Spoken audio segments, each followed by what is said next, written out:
มันใช้เวลาและความสม่ำเสมอจริงๆกว่าจะทำอะไรให้สำเร็จได้เรามักเห็นปลายทางแต่เราไม่ค่อยเห็นความสม่ำเสมอระหว่างวัน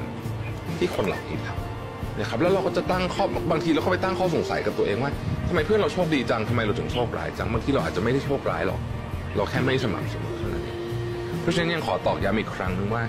ไม่ว่าคุณอยากจะทำอะไรก็ตามนะครับคุณต้องให้เวลากับมันคุณต้องอดทนให้ได้อดทนทำซ้ำๆเพราะ progress ระหว่างวันที่1กับวันที่2ไม่ค่อยเห็นนะ2กับ3ก็ไม่ค่อยเห็นมันจะเห็น